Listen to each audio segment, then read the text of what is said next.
अस्सलामुअलैकुम नाज़रीन, प्रोग्राम दिन भर में खुश आमदेद। मैं हूं आपकी मेज़बान माहम जाहिद और प्रोग्राम के आगाज़ में सबसे पहले बात करेंगे चैंपियंस ट्रॉफी में पाकिस्तान की कीवी से शिकस्त और सेमीफाइनल तक रसाई की। तो कौमी टीम को होम ग्राउंड पर चैंपियंस ट्रॉफी के इफ्तिताही मैच में न्यूजीलैंड ने यकतरफा मुकाबले के बाद 60 रन से शिकस्त दे दी है। कीवीज खिलाड़ी विल्डैंग और टॉम लिथम की सेंचुरियों की बदौलत 320 रन बनाए और ग्रीन शर्ट्स को जीत के लिए 321 रन का हदफ दिया। हदफ के ताकुब से ही पाकिस्तान का आगाज निहायत ही मायूस कुन रहा। बाबर आजम ने 90 गेंदों पर 64 और खुशदिल शाह के 69 रन के अलावा कोई प्लेयर भी 50 स्कोर न कर सका और यूं पाकिस्तानी इनिंग्स महज 47.2 ओवर्स में 260 रन बनाकर ऑल आउट हो गई और मेगा इवेंट के पहले मैच में शिकस्त के बाद कौमी टीम के सेमीफाइनल खेलने की उम्मीदों को बड़ा धचका लगा है। पाकिस्तान का दूसरा मैच रिवायती हरीफ भारत के साथ दुबई में इतवार के रोज खेला जाएगा, जबकि पाकिस्तान टीम दुबई रवाना हो चुकी है और अगर पाकिस्तान ने सेमीफाइनल तक रसाई हासिल करना है तो उसे भारत और बांग्लादेश के खिलाफ दोनों मैचेस जीतना होंगे। दोनों जीतों के अलावा पाकिस्तान को रन रेट भी जो है अपना बेहतर करना होगा, उस पर नजर रखनी होगी। शायकीन क्रिकेट के लिए एक और भी बड़ा धचका है जी कि इंजरी का शिकार फखर जमान जो है वो टूर्नामेंट से बाहर हो गए हैं। आईसीसी ने फखर जमान की जगह इमामुल हक को स्क्वाड में शामिल करने की इजाजत दे दी है। सेमीफाइनल के रसाई के लिए अब जो है पाकिस्तान को भारत और बांग्लादेश से मैच जीतना होगा, जिसके बाद ही सेमीफाइनल तक रसाई जो है पाकिस्तान की मुमकिन हो सकती है। लेकिन अभी तक की परफॉर्मेंस जो है वो थोड़ी मायूस कुन रही है। लेकिन तब्दीली ये हुई है कि फखर जमान जो है वो इंजर्ड है और सीरियस इंजरी है उनको, तो इस वजह से अब इमामुल हक को खिलाने के लिए कहा गया है, स्क्वाड में शामिल करने का फैसला किया गया है। और अब देखना यह है कि पाकिस्तानी टीम को मजीद मुश्किलात जो हैं वो दरपेश आती हैं और पाकिस्तान इस मुश्किल घड़ी से निकल पाता है या नहीं निकल पाता है और पाकिस्तान को मजीद क्या चैलेंजेस दरपेश होते हैं। लेकिन अगला मैच जो है उसको भारत से खेलना होगा और बांग्लादेश से खेलना होगा। उस जीतों के बाद ही पाकिस्तान जो है वो सेमीफाइनल तक रसाई मुमकिन बना सकता है, उसके अलावा नहीं। जबकि आपको बताते चलें कि पिछला मैच जो था वो काफ़ी मायूस कुन रहा था। तैयारियां तो भरपूर थी, स्टेडियम बहुत अच्छे तैयार किए गए थे और शायकीन क्रिकेट की नज़रें जो थी वो सिर्फ जी चैंपियंस ट्रॉफी पर थी कि पाकिस्तान जो है ये मैच जीतेगा और इंशाल्लाह भरपूर जीतेगा। लेकिन शायकीन क्रिकेट को थोड़ी मायूसी देखने में नज़र आई क्योंकि पाकिस्तानी टीम की जो परफॉर्मेंस है वो कुछ खास अच्छी नहीं रही। जैसे कि हम पहले भी बात कर रहे थे कि उम्मीदें थी बाबर आजम से, लेकिन बाबर आजम भी उम्मीदों पर पूरा नहीं उतर सके। और सोशल मीडिया की हम बात कर रहे थे जी, सोशल मीडिया पर बाबर आजम को बहुत तनकीद का निशाना बनाया जा रहा है। कहा यह जा रहा है कि जी बाबर आजम सिर्फ अपने लिए खेलते हैं, टीम के लिए नहीं खेलते। जब भी बारी आती है उनको अपनी परफॉर्मेंस बेहतर करने की होती है और वो सिर्फ अपने लिए ही खेलते हैं। तो एक बार फिर से हमारा रब्ता हुआ इरफान ज़हीर से। इरफान से ही जानते हैं। इरफान, कहिएगा जितनी मायूसी देखने में आई पाकिस्तानी टीम की परफॉर्मेंस के हवाले से, क्या लगता है आगे सरप्राइज कोई मिल सकता है या नहीं? पाकिस्तान बेहतर परफॉर्म करेगी, उम्मीद रखें? देखिए, उम्मीद तो आप इस टीम से कभी नहीं रख सकते। जब आप इससे उम्मीद रखते हैं आपको डिसअपॉइंट करते हैं, जब नहीं रखते तो ये सरप्राइज करके आपको विक्ट्री भी दिलवाती है।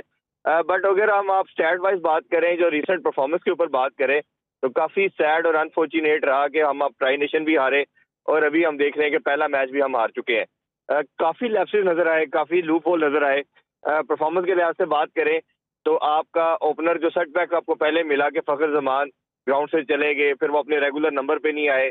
बाबर की बात करें तो बहुत ही डिसअपॉइंटेड पूरी नेशन उनसे हुई कि वो एज ए ओपनर आ रहे थे और जिस तरह की उन्होंने इनिंग्स खेली, 90 बॉल पे 64 करना, जो उन्होंने 50 भी की वो ऑलमोस्ट 82 बॉल्स पे की।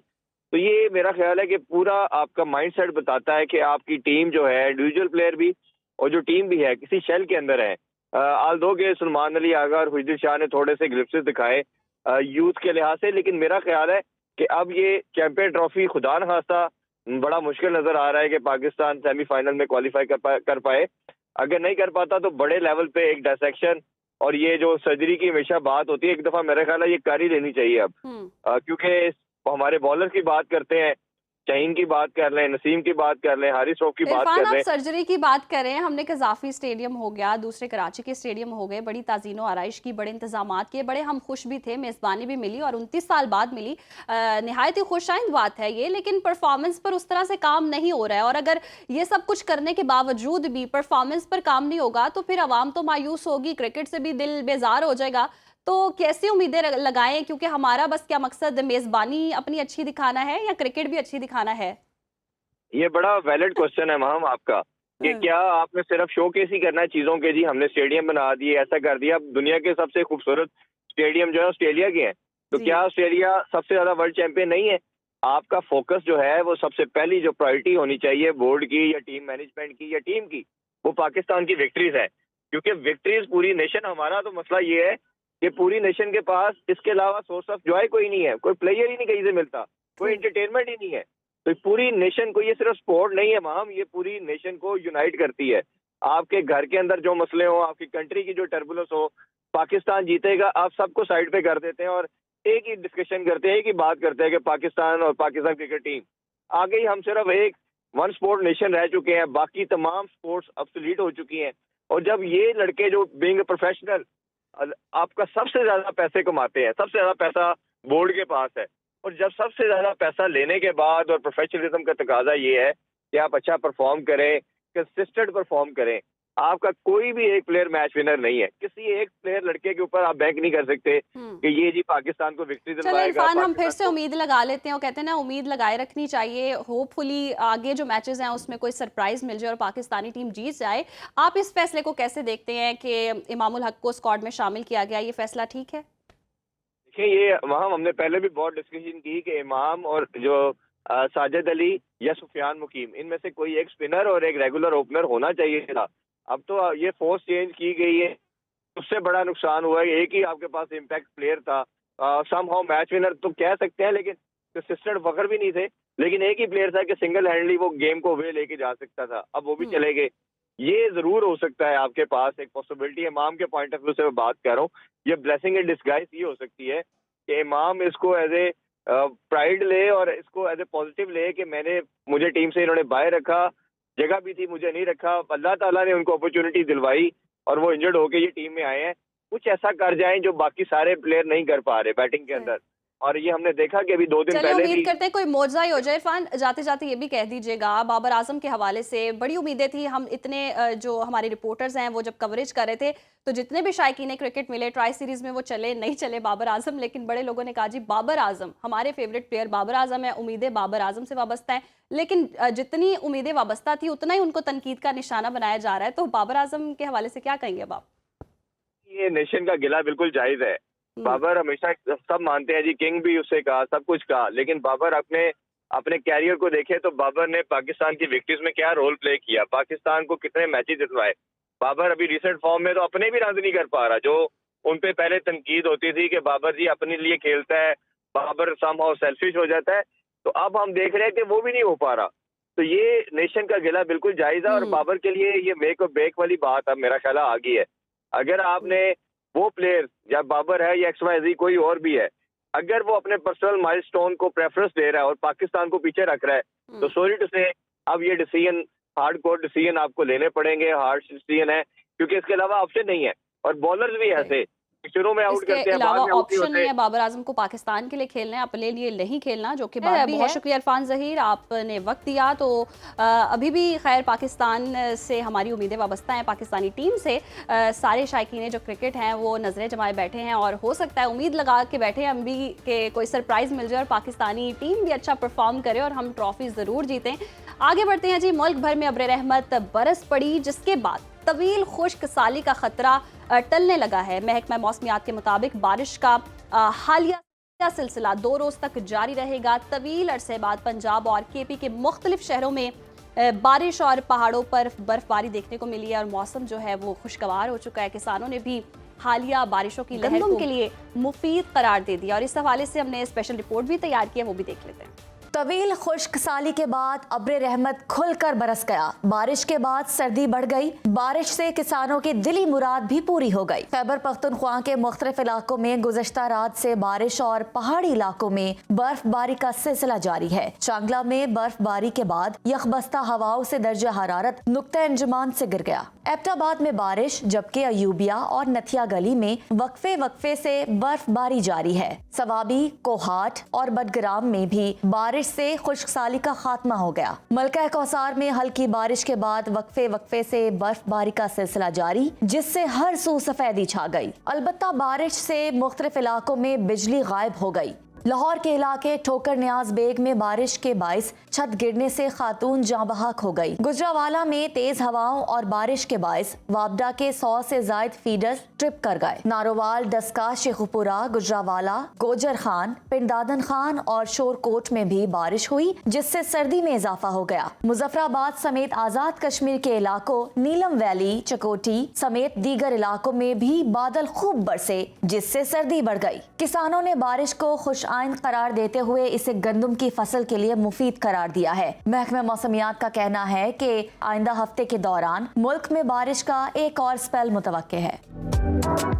जी तो नाजरीन, मुल्क भर में अब्र रहमत बरसा है और खुश्क साली का जो है खतरा टल चुका है। इसी पर बात करने के लिए हमारे साथ मौजूद हैं चीफ मेट्रोलॉजिस्ट अंजुम नज़ीर ज़ेगम साहब। बहुत शुक्रिया आपके वक्त का। अंजुम साहब, कहिएगा, जैसे कि बारिशें हो रही हैं और खुश्क साली का कह रहे हैं कि जी खतरा भी टल चुका है, तो कितना स्पेल रहेगा, कितनी बारिशें होंगी और किन किन इलाकों में ज़्यादा होंगी?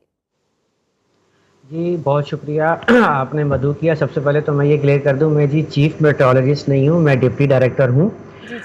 दूसरी बात ये कि जब आपने बारिश अल्हम्दुलिल्लाह अल्लाह ने करम किया और मुल्क के तकरीबन 80% इलाकों में जो है वो बारिश हुई है।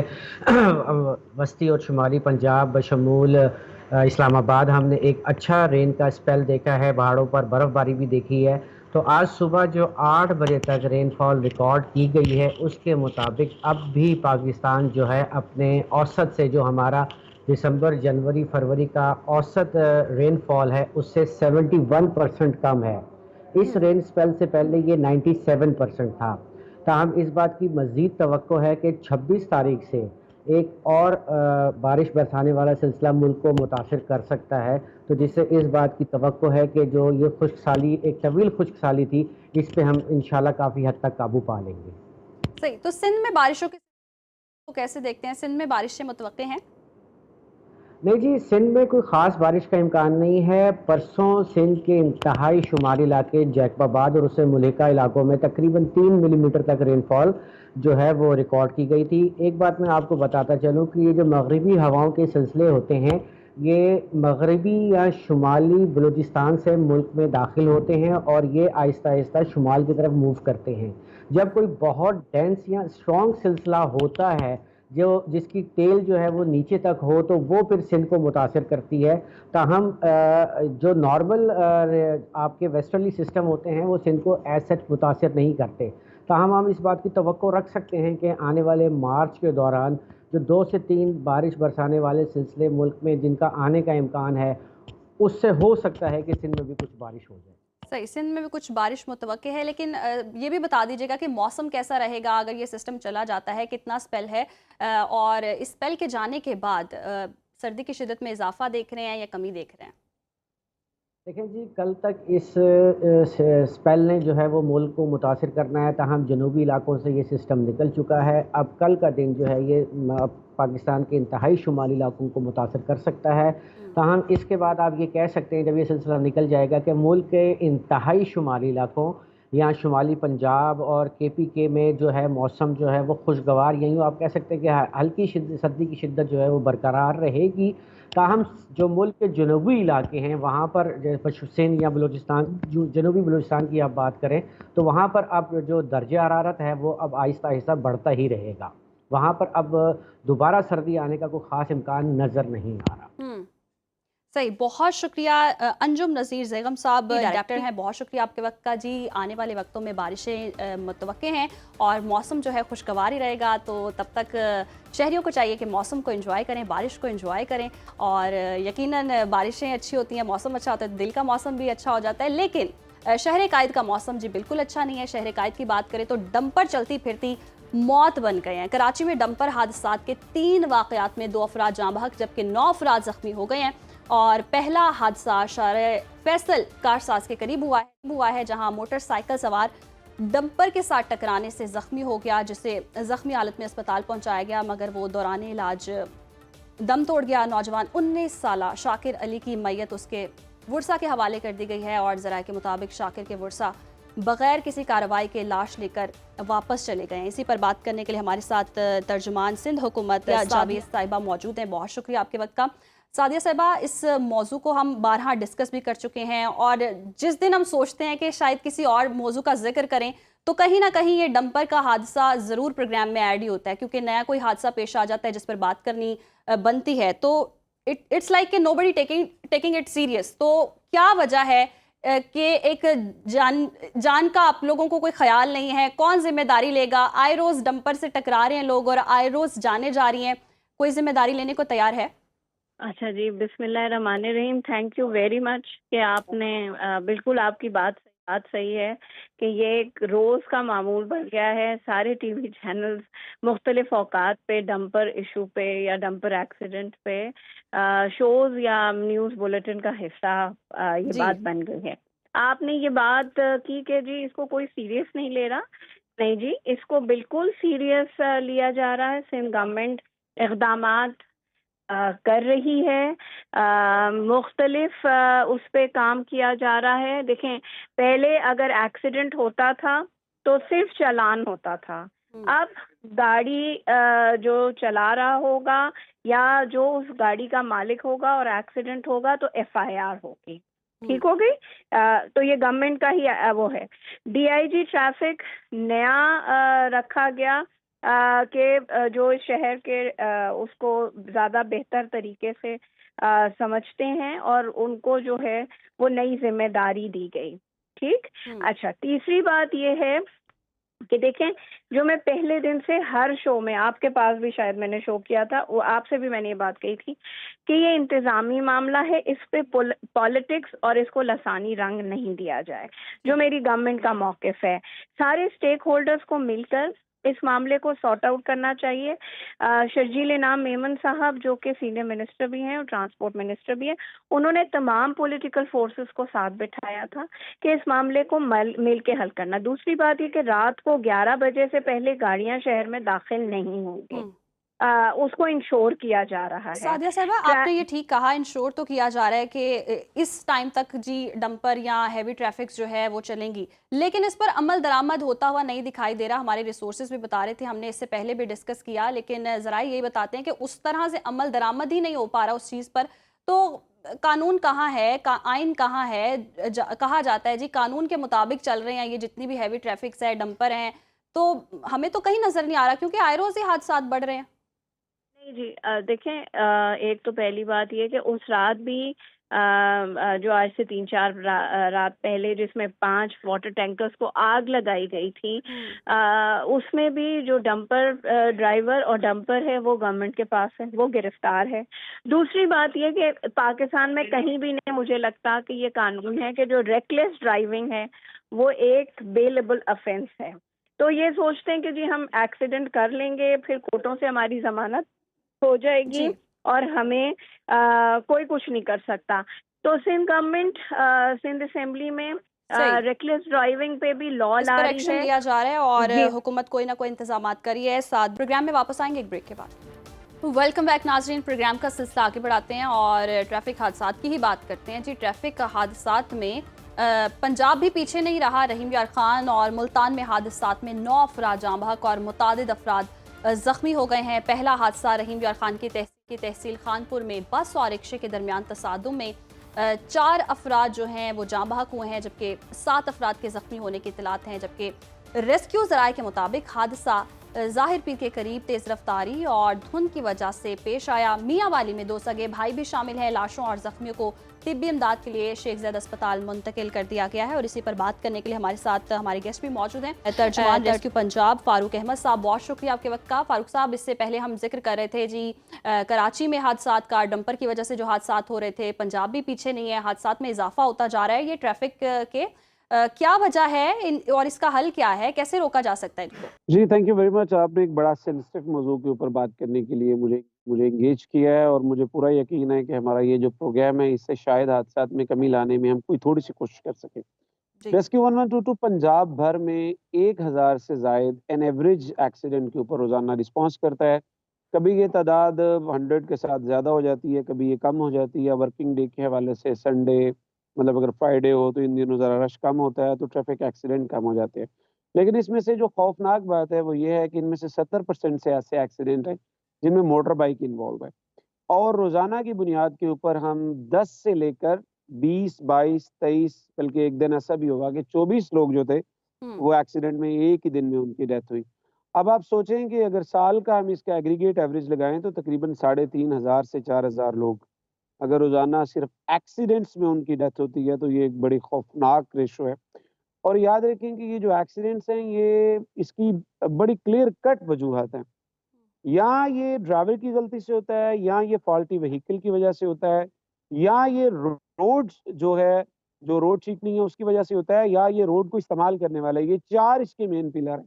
हुँ। और इन 4 मेन पिलर्स में से जब कभी कोई शख्स गलती करता है, अपनी मामले को एस्टिमेट ठीक नहीं करता हुँ। और उसकी एस्टिमेशन गलत होती है, या वो जल्दी में होता है, या वो केयरलेस एटीट्यूड के साथ रोड को क्रॉस करता है, तो समझिए 2 लोग तो सही तरीके से जा रहे थे, लेकिन तीसरा एक गधे गाड़े जी। वाला आया और उसने उस स्टैंडर्ड प्रोटोकॉल को फॉलो नहीं किया और जो सही जा रहे थे, उनका भी एक्सीडेंट हो गया। ठीक। तो ये जो चारों के चारों पिलर्स हैं, जिनमें रोड फारूक शामिल है। साहब, आपने 4 पिलर बताए हैं। चले ह्यूमन एरर तो हम माइनस कर देते हैं, वो तो चलो हो गया, किसी इंसानी गलती की वजह से एक ट्रैफिक हादसा पेश आया। दीगर आप बता रहे हैं जैसे कि ट्रैफिक का लोड ज़्यादा होता है, ट्रैफिक ज़्यादा है, तो उसको किसने कंट्रोल करना है? ट्रैफिक वार्डन किधर हैं, इंतज़ामिया किधर है? दूसरा आप ये बता रहे हैं कि सड़कों की तामीर भी हो सकती है, तो सड़कों की अगर कोई मुरम्मत का काम है तो वो किसने करवाना है? इन सब चीज़ों की फिर जिम्मेदारी कौन लेगा? देखिए, एक बात मैं आपको बड़ी ज़िम्मेदारी और बड़ी क्लैरिटी से बता दूँ कि हादसे के ऊपर जो सबसे बड़ी रीज़न है ना हादसे की वजह, वो जो गाड़ी चलाने वाले लोग हैं और रास्ते को क्रॉस करने वाले लोग हैं, ये उनकी वजह है। ये मैं आपको बड़ी क्लैरिटी से बात बता दूँ। देखिए, अगर एक मोटरसाइकिल के ऊपर 4 लोग घर से बैठ के आते हैं और वो ये तय हुँ। कर लेते हैं कि हमने किसी भी सूरत में हेलमेट नहीं पहनना, ठीक। तो सबसे पहली ज़िम्मेदारी घर से निकलने वाले लोगों की है। देखिए, हुँ। वार्डन ने अभी आपको सड़क पे मिलना है। ठीक। गेट से कौन निकल रहा है? मैं निकल रहा हूँ। हुँ। तो मेरे भाई की, मेरी बहन की, मेरे बाप की, मेरी अम्मा की ये ज़िम्मेदारी है कि मैं ये उसे हेलमेट गिफ्ट में दूँ और मैं सर कहूँ कि ठीक है, राज दुलारे। इनफरादी ज़िम्मेदारी की तो हम बात कर रहे हैं। चले वो अवाम को हो सकता है इस प्रोग्राम के ज़रिए हम आगाही भी दे रहे हैं कि अपनी जी जान माल की हिफाज़त आप खुद करें। ट्रैफ़िक जब आप निकलें तो आप बस ये सोच लें कि जो भी है इधर-जिधर से भी गाड़ी लगनी है या ट्रैफ़िक का मसला है या रोड का मसला है तो ज़िम्मेदारी आपकी है। अगर आपकी कोई हादसाती मौत हो जाती तो वो ज़िम्मेदारी आपकी है। चलें वो ज़िम्मेदारी लेने को तैयार हैं, लेकिन ये जो सियालकोट में इतने हादसात हुए हैं, 1600 हादसात हुए हैं ट्रैफिक, इसकी जिम्मेदारी कौन लेगा? ये भी सारे ह्यूमन एरर की वजह से हुए हैं। देखें, जब तक हम फैक्ट बेस्ड बात नहीं करेंगे ना, तो अगर हम सिर्फ़ एक न्यूज़ को रिपोर्ट करते रहेंगे, जब तक हम फैक्ट बेस्ड बात नहीं करेंगे, मामला हल नहीं होगा। सर ये फैक्ट देखें, बेस ही एक है। ड्राइव करने वा नहीं, नहीं, मैं देखिए जी। फैक्ट मैंने आपको शेयर किया है ना, जी, जी। मैं तो अपने फैक्ट बता रहा हूँ आपको। हुँ। देखिए, जब एक ट्रक चलाने वाला बंदा 10 घंटे सोने के बाद दरमियान में ब्रेक नहीं लेगा, तो ये पुलिस वाले को या किसी और आदमी को ख्वाब तो नहीं आना कि भई इसने ब्रेक हुँ। नहीं ली। क्या हुँ। उसकी ये ज़िम्मेदारी नहीं है कि वो अपनी नींद पूरी करके अपनी अपनी ड्राइविंग करे? जब वो चलाता हुआ 12 घंटे में मिडनाइट में जाके वो एक्सीडेंट में मारेगा किसी बड़ी गाड़ी को और वो खुद सोया-सोया कर रहा होगा, तो क्या ये रिस्पॉन्सिबिलिटी किसकी फिक्स होती है? देखिए, जब तक हम रूट कॉज़ की बात नहीं करेंगे, ये हुँ। ऐसा इश्यू है जिसके ऊपर हमें कैंपेन अपने घर से स्टार्ट करनी है। मैं हुँ। ये नहीं कह रहा कि सिस्टम में कोई फ़ॉल्ट नहीं है, मैं ये कह सकता हूँ कि सिस्टम में कहीं न सही। कहीं पे किसी कैंपेन न जी हमने किसी अपने जगह घर पे से स्टार्ट करनी है। तर्जुमान रेस्क्यू पंजाब फारूक अहमद साहब हमारे साथ, बहुत शुक्रिया आपके वक्त का। और अगर नाजरीन हमारा प्रोग्राम देख रहे हैं तो जैसे कि कहा गया जी, कैंपेन आपने घर से स्टार्ट करनी है तो अपनी जिम्मेदारी खुद लें। कोई भी हादसा रूनुमा होता है तो इसके लिए आपको खुद एहतियात करनी है, लेकिन हुकूमत को भी चाहिए इस हवाले से कोई आगाही मुहिम चलाए। और अगर सड़कों का मसला है तो सड़कें ठीक कराए, ट्रैफिक का मसला है तो ट्रैफिक ठीक करवाए। फिर प्रोग्राम में यहाँ वक्त हुआ ब्रेक। वेलकम बैक नाजरीन, अब बात करेंगे जी मुस्तफ़ा कत्ल केस की। तो तहकीकाती टीम को मजीद इंकशाफात हुए हैं। मुलजिम अरमगान लैपटॉप से डेटा खाली करने के लिए पुलिस से घंटों मुकाबला करता रहा।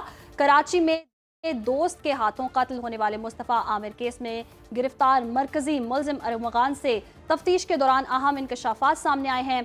तफ्तीशी हुकाम के मुताबिक मुलजिम अरमगान माजी में भी पुलिस और ANF के हाथों गिरफ्तार हो चुका है और मुलजिम के खिलाफ दहशतगर्दी, इक़दाम कत्ल और मुनशियात फरोशी के 6 से ज़ायद मुकदमात दर्ज हैं। इसी पर बात करने के लिए हमारे नुमाइंदे भी हमारे साथ मौजूद हैं। मीर खान जी, शामिर कहिएगा क्या क्या इंकशाफात हुए हैं, पहले ये क्या क्या वारदातें करता रहा है, कितने मुकदमात दर्ज रहे हैं और अभी तक इस पर एक्शन क्या लिया गया पुलिस की जानिब से? जी देखिए, अरमगान के हवाले से बात की जाए जो कि इस मुस्तफ़ा नामी नौजवान के अगवा और इसके कत्ल की वारदात में मुलविस पाया गया है, उसका मरकजी मुलजिम भी है। इसके हवाले से पुलिस ने इसका क्रिमिनल रिकॉर्ड भी जो है वो अब मुरतब कर लिया है, जिसमें मुख्तलिफ 6 मुकदमात सामने आए हैं, जिसमें लड़ाई झगड़े मंशियात के मुकदमात भी जो है वो शामिल हैं। वीड बताया जा रहा है कि वीड का कारोबार ये जो है अरमगान नामी मुलजिम करता था, ना सिर्फ इसका इस्तेमाल करता था बल्कि अपने दोस्तों को फरोख्त भी करता था।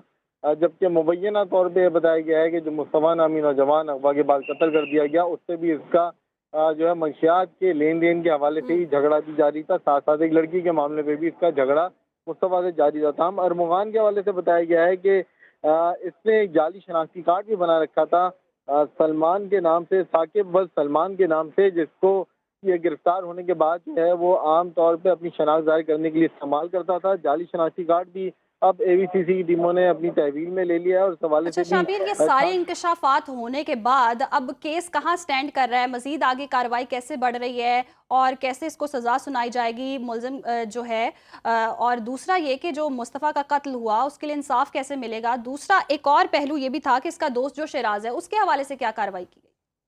हाँ जी देखिए, शराज को गिरफ्तार कर लिया गया है। उसके बयान के बाद ही अरमगान के खिलाफ जो है वो सबूत मिले भी और उनकी शवाहिद भी जो है वो पुलिस ने हासिल कर ली है। अरमगान जिसके हवाले से ABCC ज़राए का ये बताना है कि इसने भी अब रिमांड हासिल करने के बाद, जब ABCC टीमों ने रिमांड हासिल किया तो इसने भी दौरान तफ्तीश अपना जुर्म जो है वो कबूल कर लिया है और साथ साथ जो तरीका वारदात है, किस तरह अपने दोस्त के साथ इसने मुस्तफ़ा को जो है वो गाड़ी में डाला, डालने के बाद हब दुरेजी लेके गया, वहाँ ले आके इसने गाड़ी को आग लगाई, ये तमाम तर जो तरीका वारदात है वो भी इसने ABCC टीमों के सामने कबूल कर लिया है। ताहम यकीनी तौर पर इसका ये बयान जो है एक अहमियत का हामिल है, इसको सजा दिलाने में ऐसा मददगार साबित हो सकता है, लेकिन पुलिस को इस हवाले से तमाम तर सबूत भी साथ साथ जमा करने होंगे।